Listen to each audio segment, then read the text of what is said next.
중국 정부가 신종 코로나 바이러스 관련 SNS 단속을 강화하고 있습니다. 지난달 24일 신종 코로나 바이러스 격리병동에 입원한 우한의 여대생. 그녀는 25일부터 자신의 상황을 웨이보에 올리기 시작했습니다. 병세가 악화되고 있지만 의료진들로부터 정밀 진단을 거부당했고 그 과정에서 아무런 설명을 듣지 못했다는 내용도 포함됐습니다. 병원에서 적절한 치료를 받지 못하는 상황을 계속해서 올리자 29일 중국 공안이 집으로 들이닥쳤습니다. 그녀의 부모를 찾은 공안은 그녀가 올린 웨이보와 틱톡 메시지가 사회에 부정적 영향을 미친다면서 삭제하라고 말했습니다. 공안들이 돌아간 직후에도 자신의 상황을 계속 공유한 여대생. 하지만 지난 2일 갑자기 웨이보에 그녀가 올린 병원 관련 게시물이 모두 사라졌습니다. 그리고 올라온 내용이 자신의 행동을 반성하며 자신을 치료해준 의료진에 감사드린다 였습니다. 네티즌들은 당국의 교육을 받은 게 틀림없군, 불려가 교육받고 쓴 게 아니길 바란다 등의 반응을 보였습니다.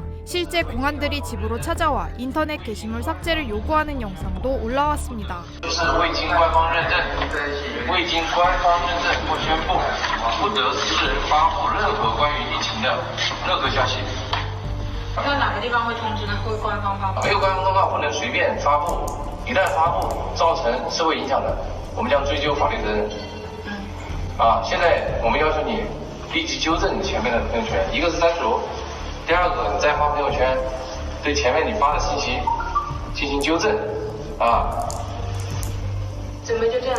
你说，哎呀，可能刚才这个上一条这个信息也不是很准确，如果有大家带来困扰，表示感谢、抱歉之类的。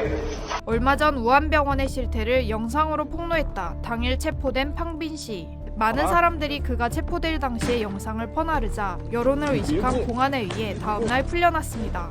大家好，我是方斌，谢谢大家这个为我担心了，也确实是担心了。大概是就像昨天晚上7点，大概7点来钟的时候嘛，突然当当当就有人敲我这个门，知道吧？敲门呢，我当时出来，怎么有人敲门呢？然后出来以后呢，我就还留个心眼，我就把那个门窗打开一看，哎呦好，6、7个家伙都是防护服穿好了的，就是我这个去危险地方了要检查什么之类的，我一看那就完了，肯定是要隔离我，知道吧？然后趁这个机会我就赶快录一下视频，知道吧？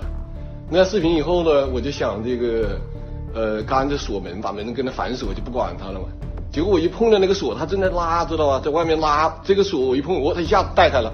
带开了以后，一下就把我给固定了，就没办法了。没办法，他们进去以后就开始就把电脑啊，就是晃这些东西去了，把整个的屋栅全部抄翻了，抄翻了一遍，他也没搜查证，啥都没有。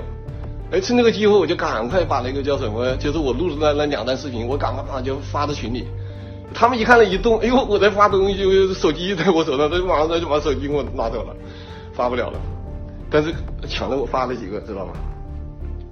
然后这样他就把我一直带到，把我的手提电脑这个，然后那个台式那个一体机，把我一体就给我带到，一直带到汉阳那个市心特别远，市心派出所，就做笔录，就说你引爆了一个黑核弹，知道吧？你为什么不去造好的，是吧？非要造那一种死人的位置，反正就那个意思吧。我就说我是因为你电视台拿了钱。这个真实的情况，你现在搞得满城风雨，到处封路，真实的情况老百姓都不知道。 세계 언론 자유 지수에서도 180개국 중 177위를 차지한 언론 자유도 최하 국가 중국. 중국에서는 언론을 당과 국가의 목구멍과 혀로 부릅니다. 권력을 공고히 하기 위해 TV, 라디오, 신문, 잡지 및 SNS까지 엄격하게 독점, 통제하면서 진실을 은폐하고 왜곡해 왔습니다. 언론에 대한 엄격한 심사로 중국 기자들은 늘 살얼음판 걷듯 조심해야 하고 다른 견해를 가진 기자들은 징벌을 피할 수 없습니다. 이번 신종 코로나 바이러스 여론 통제에서도 이 같은 상황이 잘 드러납니다. 홍콩 기자단이 우한병원에 방문했을 때 경찰은 기자단을 몇 시간 동안 구금하며 방송화면 삭제와 휴대전화, 카메라 제출을 요구했다고 뉴욕타임즈는 전했습니다.